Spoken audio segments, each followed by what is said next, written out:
Hi friends, welcome to another episode of the 10 Laws Podcast with East Forest. I'm East Forest. This week I'm coming to you with an episode with Born Eye. So Born Eye is the artist that I released a track with this last Friday, the 17th of July, 2020. And he's a Washington, D.C. based hip-hop, EDM artist, and also a meditation teacher. I believe in the lineage of like Jack Cornfield and Spirit Rock. And just an all-around cool guy, and I was really psyched that we got to be able to link up. He did a rendition of a song that he wrote called I Can't Breathe. That's very stirring work, and he did a version of it on Instagram where he was just rapping it over singing bowls, crystal bowls. Crystal bowls, yeah. Which is not something you normally see people flowing rhymes over. And it was actually like really cool. It wasn't just like weird. It was really cool. I was like, wow, that sounds cool, and I've never seen that before. So we started chatting, and I just asked him if he'd be gracious enough to let me take a hand at reworking the track or remixing it. He said yes, so he put down just the bowls on one track and then his rapping on another track, and then I pulled that into the old session and started playing around with it, and we made it into this collaborative track. So I Can't Breathe, the East Forest rework, is out on all streaming platforms now, including Bandcamp, which you can get to over at eastforest.org or music.eastforest.org. And thank you for supporting the work and supporting Born Eye. He's just a really cool artist, and I've enjoyed our burgeoning friendship together. So that's out everywhere you want to see it, and I'll play it at the end of this podcast as well, so you can get a taste of it, but you can hear it in its full glory. The best place to hear the best fidelity is at eastforest.org on the Bandcamp page, where you can get it in high res. I want to thank Maria Gauthier for donating the graphic design on that, and it was mastered by Jared Hirschland. Yeah, so we got into this conversation. We talk about the creation of that, but really just got all into him, and we talk about music and race, and how that comes up in the music industry. And we talk about some meditation ideas. And I thought it was a fantastic conversation. So I think you're really going to enjoy this. Thank you for everyone who tuned in for the online ceremony, the live stream ceremony that happened on July 18th, 2020. It's still up on YouTube and also on Facebook. I streamed it simultaneously over there. And it'll be up for a couple weeks if you want to watch it in full. It won't be up forever. Probably just truncate it down to some clips, because it wasn't intended to be something that is like an ongoing offering. It was meant to be live. It was meant to be something that we gathered together, and it was amazing to have that energy again of us gathering all around the world and hearing your stories about that. So if you want to continue to tell us what that experience was like, thanks for the messages you've sent so far, but you can do that on social media, so not only I see it, but we can share it as a community. Just tag East Forest or East Forest Music, and we'd love to hear, like, what was it like going through the virtual ceremony together? What did you go through? What are you facing? What are you working with these days? Because oftentimes when one person tells their story, we feel our solidarity because we see that it's a shared human condition usually. And we're all going through a lot of similar things, like different flavors, but a lot of the core things as we go through these transformations and challenges that we're facing in the COVIDian time, but also as that comes along with it, all the other change, both social and cultural, economic, all the different things. It cuts deep. So, yeah, if you missed it, you can still check it out. And this was the fourth online ceremony. And it has its pros and cons for me, but one of the main pros is that I get to share it with all of you, and we get to expand things into this digital realm. So it's pretty interesting. Yeah, so thanks for giving the podcast a review. We had a couple reviews come in on Apple Podcasts. I got this real fun one from Dev Waltz. It says, love, love, love, 5 stars. East Forest has a podcast? What? Why am I so late to the party? Thoroughly enjoying these conversations. Just love the one with Sophia Rockland. Love the topics and his way of interviewing. Thank you so much for doing this. Well, you're welcome. Thank you for giving a review, and thank you for you, those of you who have given reviews, and you can do it again. I know you can give the 5-star thing more than once, and those ratings they really help. They help guests that I'm reaching out to say yes. It's this quantification world we're in, which is a crazy thing. But I appreciate it, and I also appreciate you guys who've been sharing the podcast on social media. Like if you have an episode you like, or you make a clip, you can share a clip of it. It's just fun, and it kind of makes the conversation get bigger than just me and a guest. It's bringing you guys into it too, and seeing what comes up for you. So thanks for giving it a review, and thanks for doing it right now if you can while I'm gibbering and jabbering. This week, I have a birthday in a couple days, which tomorrow, or the day this is coming out, the 21st, is when my birthday is, and I'm excited about that. So I'm going to have a nice fun day with Rada.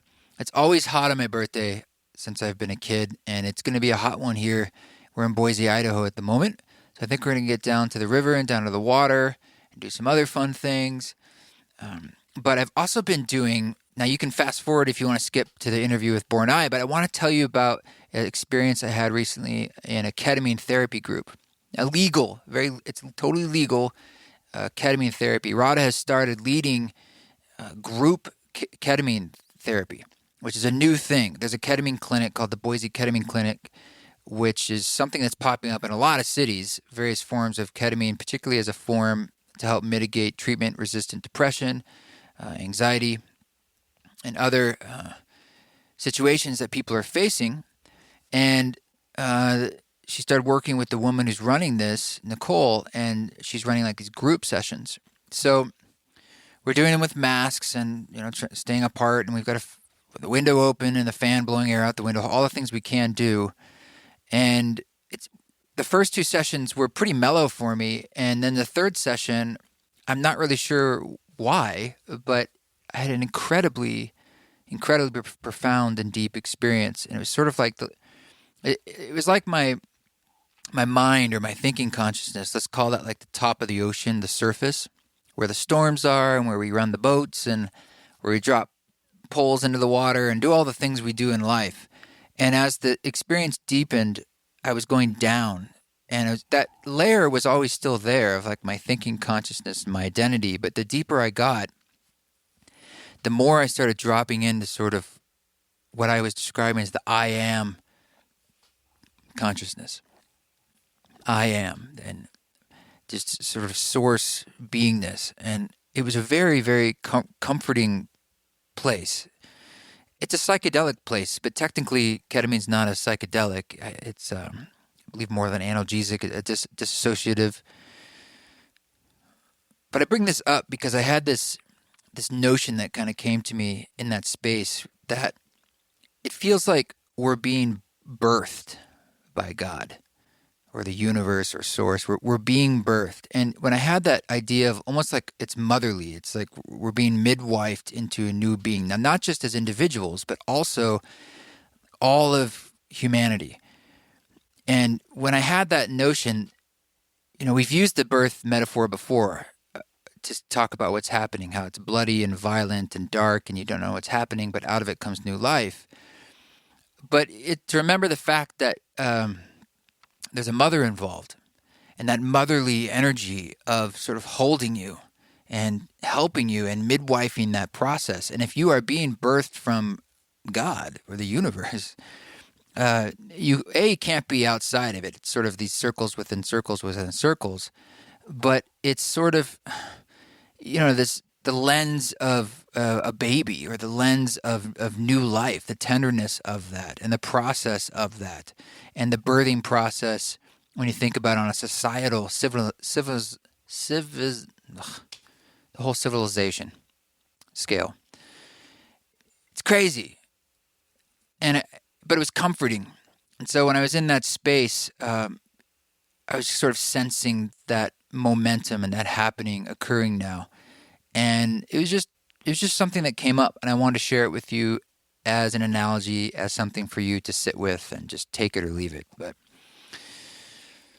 And the whole thing was like 20 minutes. It's crazy. It's just like you go into these deep spaces, and I felt like I did some really good work, personal work, and then came back, and it's brought a lot of calm to me. And that's been helpful for me just to operate in my life with my interpersonal relationships and the work that I'm doing and the stuff that's going on. So there's a lot going on. And so anything you can do to help with anxiety, and for me, depression, anxiety is always stuff I'm working with. That's kind of why I do East Forest, or why it all started, was this exploration of how to work with those energies that come up, the human condition itself being so challenging, and looking for answers. So just want to let you know about that. If there's any more interesting things that come up, I'll share them with you. So let's get into this conversation with Born I. It's simple to lynch blacks, drinking all alone on the stoop, and I sit back, trying to see the brightness in the world, but it's pitch black. Words from the Savior, love your neighbor is intact. So I need to get a little background before I get into the more nuanced questions. Sure. You're in DC. Yeah. Give us a little background about who you are and where you are, so we can get the playing field here. Okay, cool. So, my name is Born I. I was born Ofosu Jones Quarte. I also respond to that name. I live in the Washington, D.C. area. My family heritage is Ghanaian. My family's from Ghana in West Africa, but I'm a first-generation American. I am a hip-hop and electronic music rapper and vocalist. I guess now I'm also a singing bowl rapper. and I have also been teaching mindfulness and meditation to kids and parents and teens and adults for over 10 years now. So yeah, that's it. Does that work? Yeah, totally. It's so what we got linked together, I think partially because our mutual friend Vivek thought that you have a fairly interesting intersection of interests. I mean, I would say namely hip hop and meditation or mindfulness, whatever you want to call it, is not something. I bet that's actually more common than you think. It's just not at the forefront of the artist, their work itself publicly, and that is relatively unique. And I also have a mixture of interests that are not the usual music kind of thing, and so that's why we had that crossover. And we were going to chat about, just to say hi, and you did you kind of had some rapping over some singing bowls, and I saw that on Instagram, and I thought that was definitely unique. It's not something I'd ever seen before, and moreover, I thought it was just a really interesting mixture of what you were rhyming about against the tones of singing bowls. And I think I messaged you and said that typically singing bowls are pretty bad. People. I don't mean the bowls themselves. Well, actually, they're actually a really intense instrument, right? It's a very strong sound. I actually don't own any. I don't. Really? Yeah, and if they're in a room and I'm doing some kind of more meditation thing, occasionally I'll use them, but very sparingly, because it's such a strong tone. It's loud. It is. It's really. It's kind of like an awakening. Whoa, depending on the bowl. And so, usually, with all respect to other human beings out there, the kind of people who are doing things with singing bowls are not exactly, shall we say, of the highest taste. Their taste is not usually great. And thank God you weren't rapping about dolphins and seagulls. And not at all. It's this song called "I Can't Breathe" that sadly I believe you wrote back with the Garner, right? 5 years ago, whenever that was. 5 years ago, yeah. And it sounded like you wrote it last week. It's horrible. And so we've been messing around with that. So how did this happen? That you're DC hip hop, and then you're bringing in these elements that don't come from hip hop, aren't necessarily part of hip hop. Yeah, so there are long and short answers to this, and I'll try to land in the middle. We got time. My dad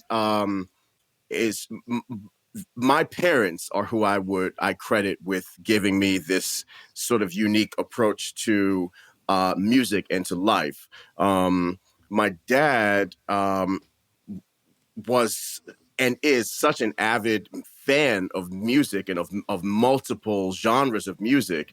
And so I grew up listening to anything from Brazilian jazz to hip hop to avant-garde jazz to Ghanaian high life music and reggae and R&B. And so and my dad was not just a casual fan; he was an avid fan, and so he'd always have history lesson to go on with how these music disciplines came together internationally, or the context between a John Coltrane record and what that meant in relationship to his time with Miles Davis. Did he play? Your father No, was that was the thing. My dad is just enthusiast. such a music enthusiast, but it was like growing up with a musician. Wow. That's how intense his love of music is, and how deep his knowledge of music is. Now, my mom and my dad is also a very highly intelligent person, and knows how to make these sort of obscure connections between society, art, and the present moment, and all those types of things. So I was getting that kind of education from him. My mom had begun to practice yoga and Buddhism as a way to help her navigate the all the uncertainty that came from being an immigrant here in America. You grew up outside DC, or I you grew up moved there? I grew up right outside DC. I grew up in a town called Silver Spring, Mm-hmm. but I was born in DC, grew up in Silver Spring, and then I went to high school and college in DC, and then lived around the area after that. And so I was going to yoga studios and temples with my mom, and learning how to chant and all this type of stuff. And she and I are extremely close. I'm an only child, so she and I are very, very close. And so I was learning about Eastern spirituality through her. And I was also getting this huge music education through my dad. And those two things have continued to inform my life going forward. And even though my mom introduced me to Buddhism, my parents did not really ask me to be any one particular religion or to have a particular spirituality. So I had a pretty flexible time exploring what spirituality and religion meant to me. And I had deeply intense relationships with different spiritual traditions over time. And then when I was in college, and my wife, my now wife, then girlfriend, was pregnant with our first child, Sundara, something about that moment called me back to my, and I don't know, I was reading the Bhagavad Gita, and I was reading about the Dalai Lama, and then all of a sudden, and I felt very compelled to dig in deeper, and as it related to my past with my mom. And then all of a sudden I was about to be a parent, and I felt that I was called back to the Eastern paths, as you might say, through being a new dad. And all my music has always had this like spiritual underpinning or reflectiveness. And so, yeah, influenced by people like Wu-Tang Clan, who I think were like some of the first people using Wu-Tang Clan, Jeru the Damager, Afu Ra, Brand Nubian, Nas, all these people who had this this spiritual dimension to their hip hop. I'm heavily influenced by those people, so it all kind of came together. So that's I could go longer, but that's Sure. No, that's helpful. And yeah, it seems like hip hop today versus hip hop in particularly the 90s and late 90s. I don't know about you, but I feel like it kind of went through its apex in the late 90s. That's my favorite era of hip hop for sure. It's changed in the last while, where it's I mean, in some ways, it's some of the most forward-thinking forms of music out there, because they're really experimenting. Yeah. But some of those experiments, I'm just like, there was a couple years ago, I was like, is this music? It's like there was some of that stuff that was really like monotone and super minimalist, and I was like, huh, I like that they're trying stuff. but I'm a Yeah, fan of groove, I but I know. I totally hear you. I think I relate.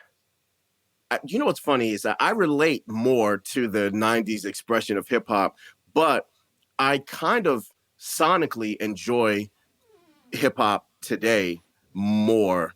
I don't know. I don't know. I was just I don't know. it's very creative. It's, I it's have to say, like and it's also one of the what's the word? It's like it's making them more some of the most money. It's like yeah, so. I mean, because of that, there's incredible amount of interest, and it's crazy, like what people are doing. It's yeah. innovation. Right?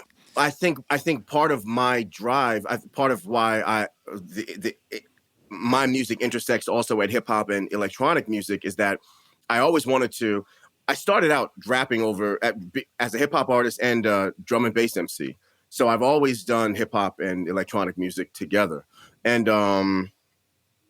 but I also developed this like there's this show on YouTube called Great Mythical Morning that my second born loves to watch, and they always try to make some experiment like will it burrito, and they'll try to make a burrito out of something. So I guess, but in that vein, I'm always like, will it hip hop, and I'll just always try to just rap over anything. Beethoven, will it hip hop, dubstep, will it hip hop, house music, will it hip hop, singing bowls, will it hip hop, and 99% of the time it will, and that's Right. that's the beauty and the adaptability of rap, and at least as far as I see it. Yeah. Well, it's not, there's no beat there. So, I mean, it also speaks to your own ability to do that. There's like an internal rhythm you have to be comfortable with. Mm. When you sent me, because I've been, just for the listeners know, we'll try and release this podcast, hopefully when that track we've been working on comes Word. out. But you sent me just the vocal and singing bowl. So what's actually hard about that for you is you're not really rapping to a particular strong beat, which Yeah. usually gets the cadence going, Yeah. and it matched up really well, like the flow and the timing of it. But that's not so easy to do.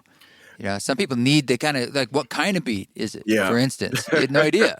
I had no idea. Yeah. Yeah. I think I am blessed in that, coming from being an African kid and listening to so many polyrhythmic expressions when I was Yeah. growing up, and then also coming from the the 90s rap ethos of like being able to like just to be able to spit 16 bars and to know what that is, to develop this mathematical sequencing in your mind about how to lay lyrics down, that I became I was working with a group of artists for whom that was very important, that our bars were intact and they were tight and they were just and they So great. Yeah, it's a yeah. great skill, man, just to be tight. I mean, that's the thing about John Coltrane. He was so tight that he could then become loose, and Yeah. yeah. That's Dude, in college, I had a friend who was studying piano with someone who basically was Lenny Tristano's protege. I know that's a lot of steps, and I was kind of take lessons from my friend, really simple lessons. And the lesson was just, you play one note at a time on the piano going up the scale, each one at 60 beats per minute, so one per second. I mean, how boring does it get? Yeah. And then after you get that, you go to the minor scale, and then you go to the next scale, and then you notch it up to 61 beats per minute. And the guy put the metronome on the piano, and he said to my friend, who was white, he says, "This metronome will make you black," meaning a compliment to say, like, this will give you good time. Yeah. And time is everything. Like, if you get good timing, you can't skip that. No. And then like learn all the complicated chords. Like, you got to get your timing down in your bones and your body, because everything springs from there. Yeah, it does have to be essentially just, yeah, like you said, in your bones and in your body. And I am fortunate enough to have the bones and body of a rhythmic person. And you shed it. It sounds like, for a long time. I mean, you kind of practiced that rhythmic stuff. For sure. Yeah, it wasn't just enough of just being born that way. Yeah, it just, that is just how I learned how to approach writing lyrics, when we were kids, and you had people who were masters of deviation from the standard. So you have Yeah. people who are masters of the format. People like Black Thought Hmm. and Common and Az are masters of the bricklaying of bars. And then you have virtuosos like Nas who can stay within structure, but then do these very very poetic deviations that are just that's why he was so amazing, was because this is not a. I used to look at rappers and be like, okay, I'm going to learn how to crack this formula of how they're writing, and there were people that I just could never crack. You can't. I couldn't crack, but so many rappers I did crack, and I don't want to say names, but at least in my imagination, I had cracked their Yeah. their barcode. Style. Yeah, and but I'll give a homage to people whose code I could never crack. Nas, Jay-Z, Busta Rhymes. Even though it appears that you might be able to get Busta Rhymes, you cannot, because he's elusive. And He's a then wild man. Yeah. yes, Ghostface. Do you know Masta Ace? I mean, he wasn't a huge rapper. Yeah, He's a I New know. York Yeah, yeah, rapper. yeah, yeah. Yeah. Master Ace was amazing. Yeah, and Yeah. Master Ace, Last Emperor, those kind of guys, those were super dope. And Talib, Most Def. Were you into those I guys at was all? I was into Mos Def a little bit more than Talib, but I love Reflection Eternal, and I loved um um oh gosh, the first album that they did. Well, the only album that they did together. Yeah, Black Star. Black Star, Yeah.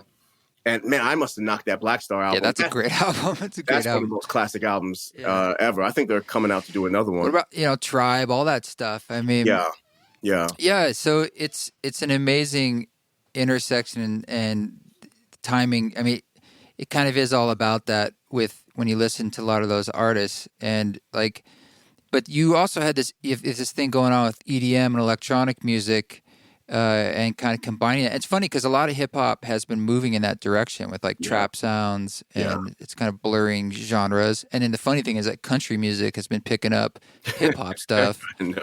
I think they see the dollar signs, but like, It's hip hop's just this universally adaptable, ever evolving, driven by yeah, young genius minds thing. But in EDM, it's the same kind of thing. And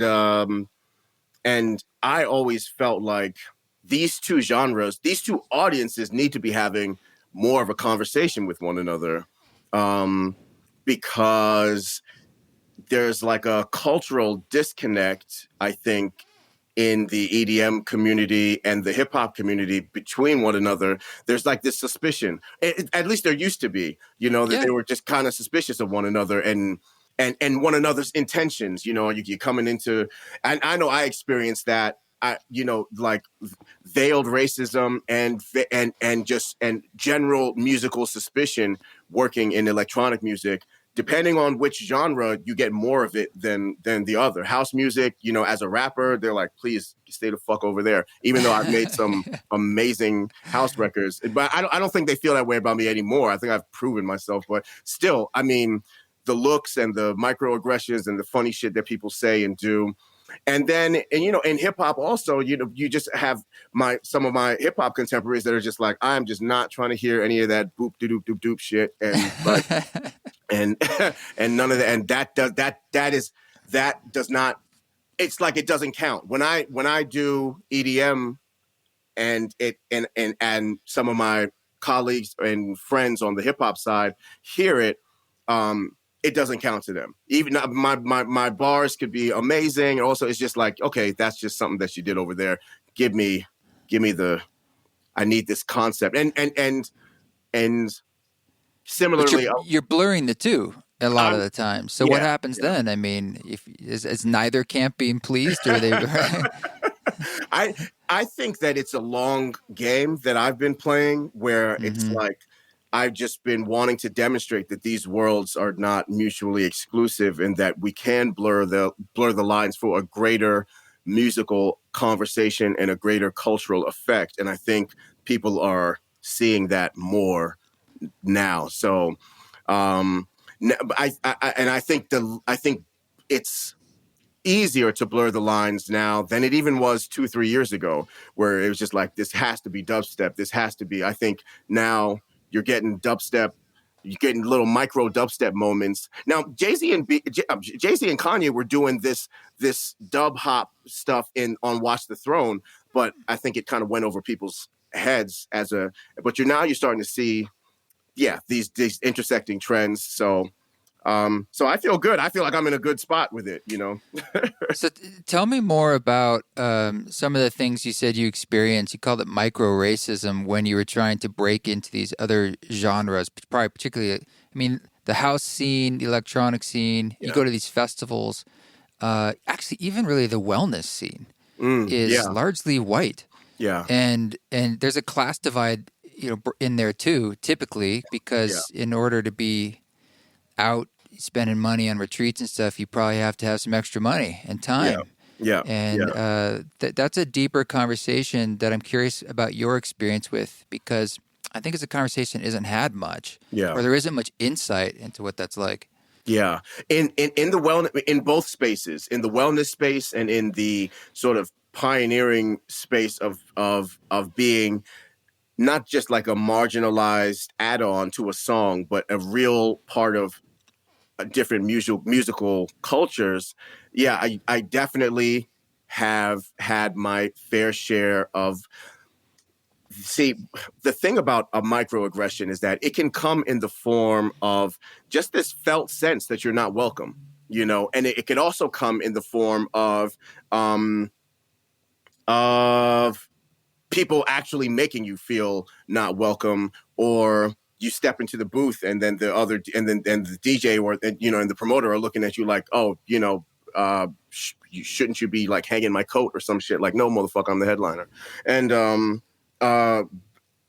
just stuff like that. It's I mean, I've had experiences where people just outright made me feel unwelcome and uncomfortable. And then sometimes the things that people say when they are okay. So like I was at a festival and someone came up to me, and it was hot as shit. And someone came up to me and was like, "Does being black make you naturally hotter?" And I was like, "Well, how could you? First of all, how would I know?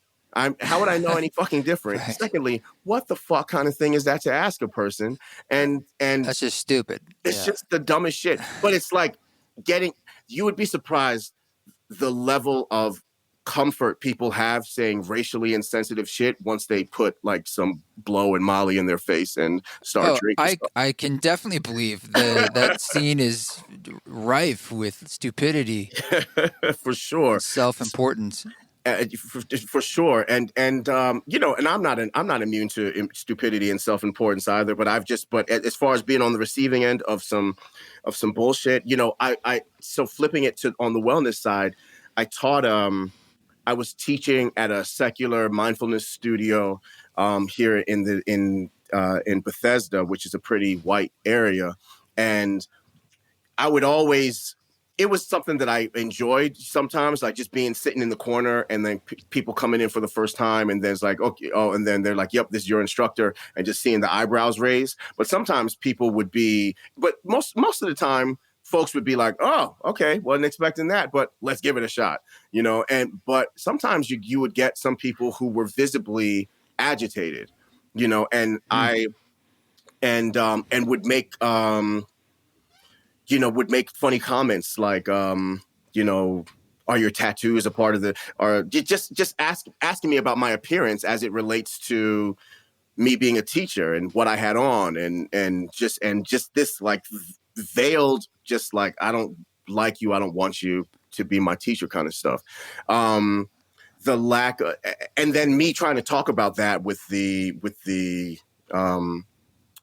people who were running the studio and them feeling like I was just making it up, which is something that people of color go through a lot, where making it up, really. Yeah, I where mean, if it's your experience, it's your experience, you know? one would think, but a lot of people Yeah. feel like it's just in your imagination, and Uh, and that is really painful for people to basically be like, you're crazy, and it's like, no, I know what I'm experiencing. Um, in the you are absolutely right also about um, uh, the wellness space being traditionally prohibitive towards lower income people and people of color rising up to hold positions of prominence. I was fortunate enough to start teaching in a program that was kind of off to the side, the family program, and at the Insight Meditation Community of Washington, and Tara Brock, who runs that organization, she and I, became close friends, and she always vouched for me and encouraged my teaching career. But I I was taught meditation in a traditional sense from a Buddhist monk. My teacher, Bhante Buddharakkhita, taught me Vipassana, but that way of being traditionally taught does not check the boxes of a certification program. You know what I mean? That costs right. thousands of dollars. And so there are some great scholarship things happening right now. And I just got a scholarship to take a really fantastic program, but I've never been able to, prior to now, I'd never been able to take one of those like big certification things, but I think I'm a pretty good teacher. I was taught in a traditional sense, and I've been doing it for a while. But many other Black teachers have the same experience, and there's a wall that they can't get past because I don't have t- 2 months to take this thousands of dollar course, Hmm. to be certified in the eyes of, the wider public. So there are systemic issues that are there as well. Well, I hear two things going on. And one is that if you don't feel welcomed into any new group, let's just speaking about race, it's going to be really hard to have those people. It's going to be hard to diversify your world Yeah. because it's not just about allowing those people in, bringing them in, inviting them in, whatever it is. Like, yeah, but if they're there and there's a background sense that I'm not fitting in or people don't want me here, they're not going to want to be there. Yeah. It's just about being comfortable. Uh, and then the second side is more, we're talking about, particularly in the wellness world, about affluence. And that's a big issue, just sort of about spiritual bypass in the sense of like, what's the work really going on here? And like, if we're not including everyone, then we're sort of missing the point. Yeah. And so in the music world, I would say in some ways, the fact that you're doing what you're doing, despite it not always being ideal or comfortable or even invited, you are taking the initiative to break down what's standing in the way between Yeah. both of us, between all these different races and people and classes. But I wish there was more work going on the other side, and that's not something, to be honest, I thought about much. Like when I'm thinking, like let's say if I don't produce festivals, but if I did, that sort of like active outreach you'd be doing to say that you'd have to do that to Yeah. kind of, because it's not going to happen on its own, Yeah. really, or very, very slowly. And Very. people like Yeah. you are an anomaly as we started this conversation. Like there aren't a lot of people crossing those bridges of genres and ideas. Yeah. I think. I think. Um. Kind of going back to my parents. They were just. My family has this very unique backstory on many, many levels, and so I sort of just grew up with being anomalous as something that's sort of normalized. Mm-hmm. For an African woman to be practicing yoga and Buddhism at that time was definitely not something that people were used to seeing. And my dad was a very like progressive thinker, and he was what's called a Pan-Africanist. So he ascribed to the idea that all African people are essentially, one people. It's not we're not monolithic, but that we should think about anyone from who is of African descent as being a part of the wider African family. So that means African. So because there are a lot of cultural splits amongst Africans and African Americans. Traditionally, there have been. I think that's getting less today. But my Kwame Nkrumah, the father of like African independence, of colonialism, he ascribed to this Pan-Africanist philosophy, and my dad did as well. And so he was always like, find the points of intersection, find the points where people can come together, find the points where people can agree. And yeah, I think that I am willing to navigate ignorance, because to get to my ultimate goal of expressing unity through art and wellness, because ignorance, while it hurts and can be dangerous, is still an illusion. It's not reality, and so I choose to engage with people's ignorance in a way that that can be exhausting, but I don't let it stop me from pursuing the ultimate goal. Does that make sense?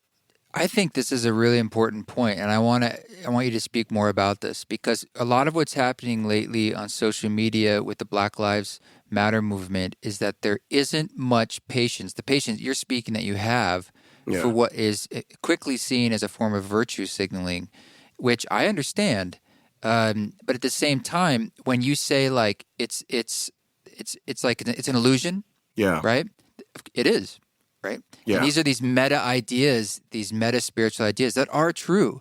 But I can also hear how they can sting, because it's like, but it hurts. Yeah. And I don't want to hear that bullshit that you're telling me it's an illusion, Yeah. And so I actually am appreciating you giving voice to that, because they're both true. Yes. And it's difficult to navigate this charged space right now, because I can also understand like when there isn't room yet to speak to this. It's like we have more work to do just listening. We have more work to do of just of catharsis, in a sense, of hundreds of years of backup. So it's like, I get that. But you are working and talking about a very special space of how these spiritual ideas can apply to healing, can apply to this situation. Yeah, so it moves into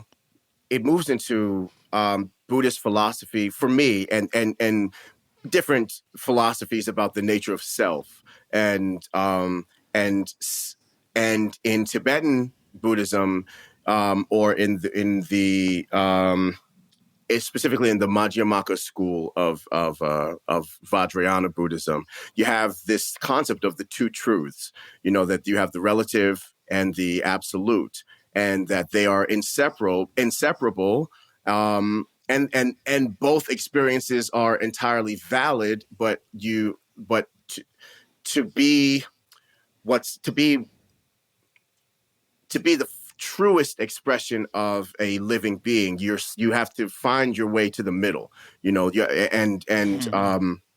and find this creative way to navigate both expressions of reality. And so, you're like, exactly. I mean, the ignorance of racism stings so much that it has caused untold tragedy and devastation.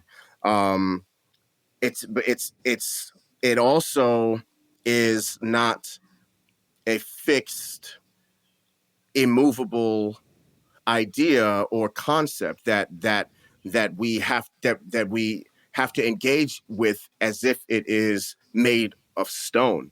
It's something that can be examined and uprooted and transformed. And that's the same with our own with everyone's what's called fundamental ignorance, of just us not seeing reality in the right way. And so it really, when you sit down to meditate, it requires, or when you're practicing mindfulness or whatever, there's a little bit of bravery, because like, shit, I don't know what I'm about to encounter here, but all right, let's do it. And it's the same sort of thing when working with society. It's like we all have to be brave enough to approach the uncomfortable situations, but then have enough wisdom to know that these are not immovable objects. We can change them. And the real impediment to our happiness is our ignorance about one another, our own selves, etc. Oh, I love that idea. The impediments to our happiness is to rise above the ignorance, not just to make someone else happy. It's like our own happiness. The Yeah. way that Maya and illusion is stopping us from seeing that or experiencing that. Yeah. Huh. Yeah. I mean, that's a stronger motivation for an anti-racist argument than just to be like shaming someone to be like, that's what you need to do Yeah. because you're inherently racist. It's like, ouch. How about like then we can all be happy, including you? And it's like a secret path. It's all of this is for, like, I try to, when I'm talking to anybody these days, about anything on the topic of spirituality or growth, I'm just like, why do any of us do anything? Ultimately we want to be happy. That's we want some sense of fulfillment. We want some sense of ease, and we have different ways of going about it, but we all share that common goal for the most part, and I think if we have an end game in our minds to say that we are protesting inequality and protesting racism and protesting any of the things that we're protesting so that we can all be happier, not just so that these things become dismantled for the sake of dismantling them.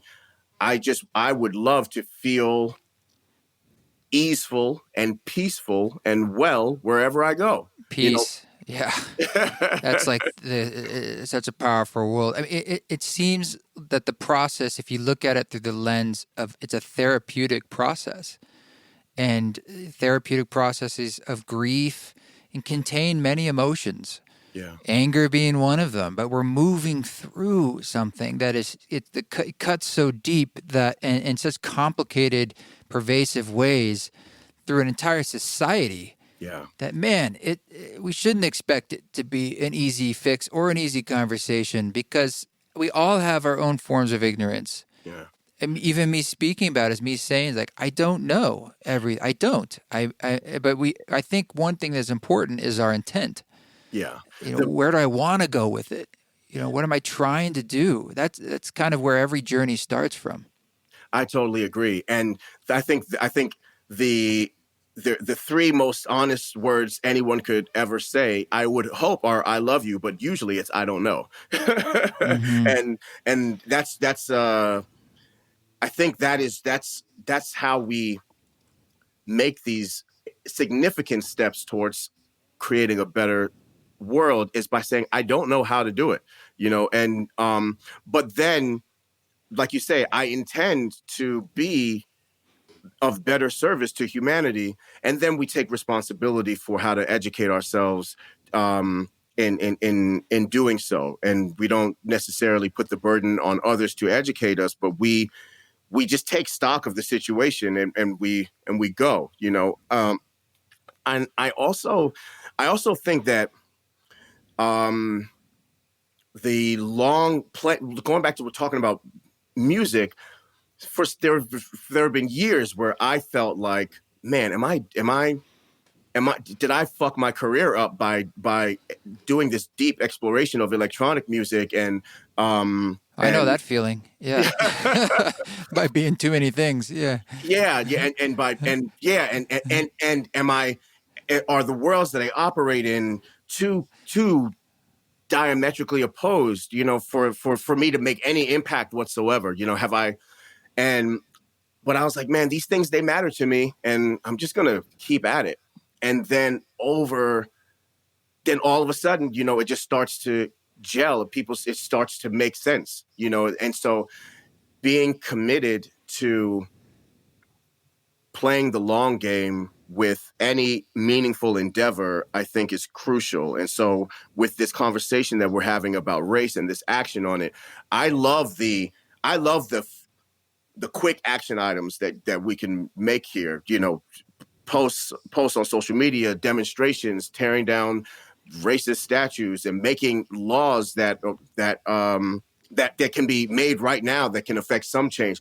But we need to have this when you're talking about something systemic. There's got to be a commitment to like continuing to have this conversation for years, and that's what I hope to see, that we didn't have this moment of upheaval and change, but we need systemic change, and that requires much Commitment. more commitment is the word. Yeah. and stamina and endurance and willingness. Yeah. Yeah, I know. And I think we're in the process of a snake shedding its skin, like meaning like all of humanity, and it reaches all aspects of our lives. Yeah. And I think one of the challenges of the movement right now is that we have a lot going on. We have a pandemic that's tearing down. I mean, I really believe it's related personally. I feel like it created a kind of pressure on many aspects of society, and that's part of the reason we're getting a big response. It's just like had enough, economic pressures and people being out of work and no real leadership and then all the things. Yeah. And so we're going to have to chew gum and walk at the same time. And it's like we need to continue this conversation, and we have a lot to deal with all at once. It's like, man, I just can't. That's what's so overwhelming. I don't know how you've been feeling, that some days I feel strong and some days I'm just like, this is a lot that we're all personally and collectively dealing with all at once. I really feel that more is to come. A lot more is to come. Yeah. This is a long journey. A long journey indeed. And there was a moment where I was stress buying, stress drinking, stress eating, just doing a bunch of stress, and then I started to notice that I would have these existential crises after I drink coffee, and I couldn't understand. And then for the rest of the day, I would be so pressurized inside, just after a morning cup of coffee. But it was just that little bit of caffeine stimulation and opened up the floodgates to how truly anxious and overwhelmed I was underneath all of this. And this was in the early days of the pandemic and the beginning of lockdown. And then some days you'd just be so damn tired. Your system is so completely fried. And I had to take a different approach to my meditation practice. I had to start practicing I changed my posture so that it wasn't it wasn't asking so much of me to maintain for long periods of time. I usually would sit in half lotus, but now I've been sitting in this like modified half, and it was just a small change, but it really made sitting easier for me. And I just started trying to be more deliberately kind to myself, and more gentle with myself as things were, because it is such an overwhelming time. And is it harder as a father because if you're thinking about, you said you had 4 kids, right? Yeah. And it's, it must be on your mind about the world that's becoming for your children that you can't control. And like, what kind of skills, how much of that do you take on? I mean, it is, there's a line in this Japanese samurai treatise called the Hagakure that says that if you accept from the outset that when it rains you're going to get wet, you won't be troubled when you do get wet. Something like that. It was much more poetic than that, but shit happens. Yeah. Sometimes you'll smell shit. Yeah. Yeah, that's it. Yeah, one of my teachers said, yeah, if you walk in the mud, you're bound to get shit on your boots. So it's like I know that there's no way that I could protect them from the vicissitudes of human existence. All I can do is continue to try to be like a real stumbling, like clumsy example of trying to get it right, and share with them, what I've learned over time, and our my it's the principles, the values that I have are about wisdom and compassion. Like, try to see things the way that they really are, and try and as you see them, try to have compassion for yourself and for others. Those are like the two guiding principles that I try to impart to them, because I mean, those are broad enough strokes that can encompass most of what they will in life. And I think it's important for me to also say that I and your mother are always here to be a refuge for you. When you go out into the world, you're not alone. And my oldest daughter was having a tough day, and I don't know the words. You're not alone. You're not alone. I'm here with you. They were powerful for me to say. I hope it landed powerfully for her also. But it reminded me that is an important thing that we need to. That as a parent, I can share with my kids that you'll never be alone as long as I'm alive. But there are going to be times where you're facing things, essentially by yourself, and using the eye of wisdom to try to see things for what they are and not for what they appear to be, and trying to remember that all of us want to be happy and want to avoid suffering, and try to see through that compassionate lens. Let those things be what guides your life. But it's hard to do that in the Instagram era and the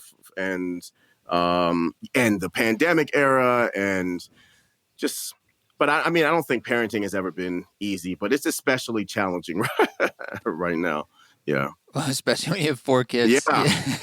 Yes. Yeah. How old are they? How old are I have, man, we just had birthdays, so I'm trying to remember. Okay. So, well, I won't know if you're wrong. No. Oh, so, that's true. But your kids will. 17, 15, 4, 17, 15, wow. Fuck. 17, 15, 7, and 4. Yeah, I had my. That's a wide spread. It is. All of childhood is happening in my house at the same time. God. Yeah. Wow, man. I had my first kid when I was still in school. So we kind of the first and second ones happened pretty early for my wife and I, but we all kind of grew up together, then took a big break, and then I don't know, just for some reason I was about to be home free. They're about to be able to take care of themselves, and then we were just like, why don't we throw 2 more in there? So you're a wild man. Yeah, I don't know what's wrong with me, but they're awesome. Well, so yes, and I try to think about that. The world is really volatile, but that also is an indication of how much possibility it's going through. There you go. Now, we have infinite possibilities, and it's probably going to be a bit of both, in the sense that it's going to be some really hard things, but there's the possibility for incredible new beginnings that we haven't even imagined yet that are going to happen inevitably. It's all part of the picture. Yeah. And the kind of kids that are incarnating into life now, it's like, talk about brave souls, because their agents have changed by being willing to go through the fire. Like, they can't escape the fire, but the only way for us to make the transformation is for beings to go through it and to make choices going through it that will create that change by challenges facing us. And we're seeing it now, and there's more to come. It's that is profoundly stated, and something I definitely agree with. The only way to change it is to go through it. And they are incredibly brave souls. The whole new spectrum of human being coming into the world and emerging and coming of age, all the above. My 2 oldest kids were adamant that we attend the protests happening in the area here, and that they would take whatever protective measures afterwards to not get grandparents sick and and that sort of thing. But this was not something that they were going to miss. Yeah. And their understanding of the issues and their grasp is more than I had a grasp on when I was a kid, you know. So Yeah, right. yeah. So I think, I mean, I am eternally optimistic about, well, just because the kids that I've worked with in my teaching life, and what I see when I, you know, for all of the uncomfortable moments that I've experienced entering new communities and new genres in music, those are fewer and farther in between than the real moments of genuine connection and just the beauty of human beings that I've experienced as I've traveled around the world and interacted with so many people. You know, I'm way more hopeful in the people's power to persist in further awakening than not. So yeah. Yeah, I guess you could argue that that is what's happening. Yeah. I mean, that's what this process is. It's a form of awakening Mm. and healing wounds and shedding layers and burning through the things we don't need anymore. For sure. I don't know how else it can happen, to be honest. It's not like it's probably going to be a little ugly. Yeah. Yeah. I mean, people, that's the idea of, like, you know, ego identity is this illusory thing that people hold on to very much so. And as we have a collective social ego identity that is going through an ego death right now. So, and that shit is not fun. No. Just to wrap this up, I'm curious if in the process of your own, it sounds like you kind of was baked in as a kid, this diverse viewpoint you had from music and culture. But did psychedelics ever play a role in helping you on that path? Because I know that's also not as prevalent in people of color Yeah. or Black communities. Like anytime I've been in healing circles, again, just like the wellness world, Yeah. pretty white. Yeah. Yeah. Yeah. And that's a big blind spot of the psychedelic therapeutic movement. Is like, how does this opportunity, what value and how does it speak to people who aren't asking for Yeah. it? Yeah. You know? Yeah. I mean, I think that in my experience, there is more. Okay, so let's go back to the first question. So I have had some very significant experiences with psychedelics, particularly with mushrooms and ayahuasca, and and I think that we are seeing a rise in people of color engaging in the use of psychedelics as well.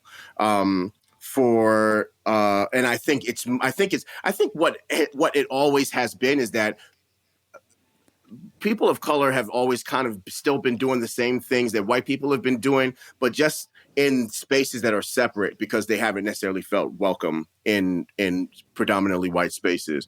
And that's what I found to be true. I thought, yeah, and on all sorts of ways of that being true, I found that to be the case often, but that's just speaking to my own experience. So I think. So yeah, so my experience with ayahuasca was an incredibly profound experience, and also with mushrooms when I was younger. I just found that there was this culture of kind of like abusing psychedelics. You know what I mean? Just like for fun. Yep, And that's the predominant experience. yeah, and but really, as therapeutic medicine, there's huge potential for human growth if psychedelics are applied, are administered responsibly and used responsibly, yeah, and administered ethically and all that type of stuff. So when I was a kid, it was just like, yeah, let's eat some mushrooms, you know, and still unbelievable experiences, you know. Yeah, that's 99% of folks. Yeah, Is but it makes sense, but yeah, but and with ayahuasca, it was, you know, a shamanic healing experience, and that was transformative. Yeah, yeah. That's it. Still informs my transformed a significant part of my worldview. informs it. Continues to inform it to this day. Yeah, in Euro-American and centric type places, it's definitely something for sort of the well-off. And there's an interesting conversation that's starting to happen about, is there a way, or how would you? I mean, it's challenging because a lot of this is illegal. Yeah. But assuming there are legal avenues, it's like, what would that look like or mean to have this available for inner city people and disadvantaged people? It's like there's definitely no money to pay for it. Yeah. Let alone it might even be on the radar, but it actually could be a really valuable, powerful therapy for trauma. Who knows? Yeah. We don't know yet officially. And I think that's important. I think so too. I think it goes back to what we were saying when we were talking about again the suspicion that people have of one another. I don't think people are suspicious of wellness. I think they are suspicious of the agents who purport to be, the masters of it, or the, et cetera. So there has to be a way to mitigate against people being suspicious of one another.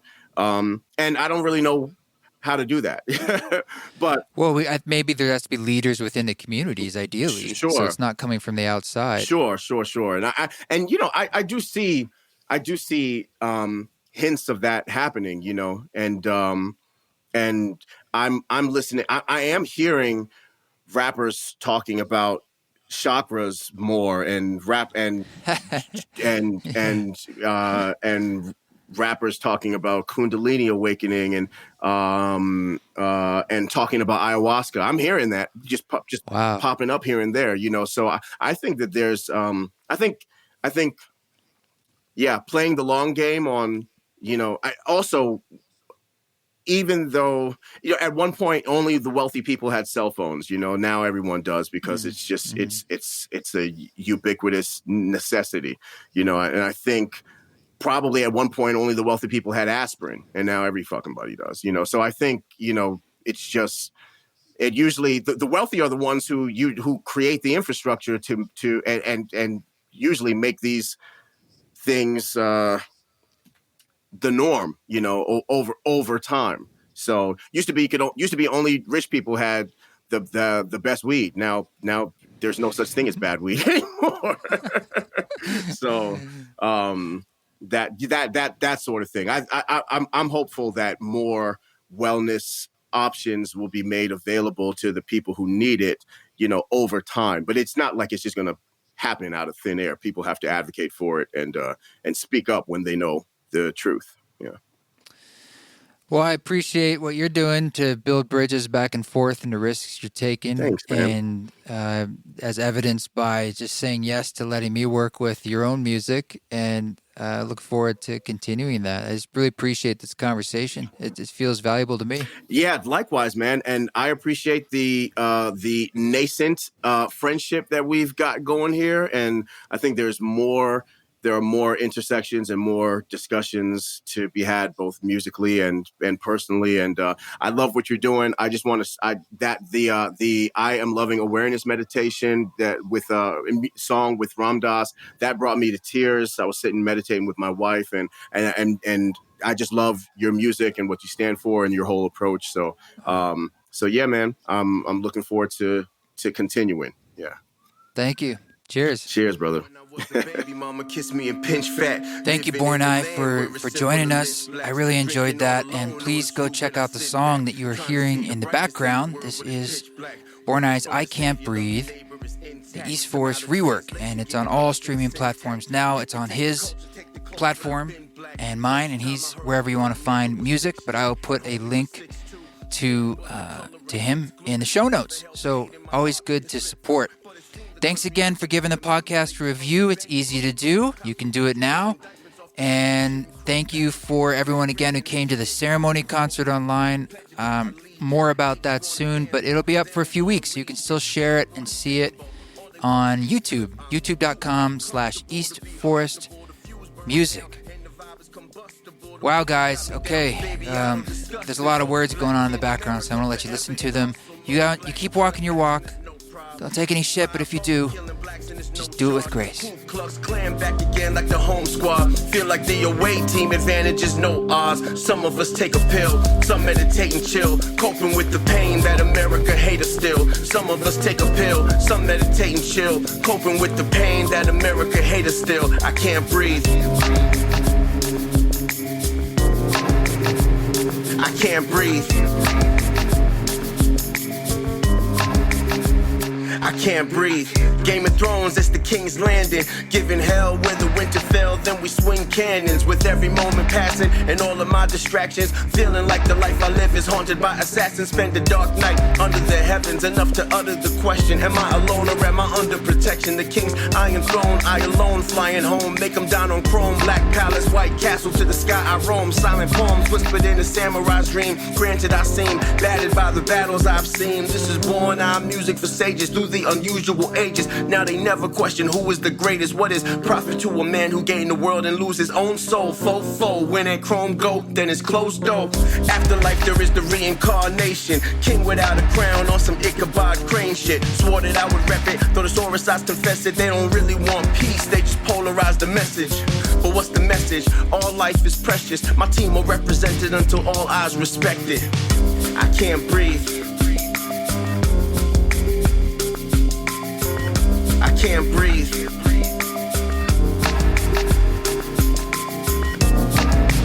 Peace. George Floyd, Breonna Taylor, Philando Castile, Eric Garner, Mike Brown, Trayvon Martin, Sandra Bland, and so many others.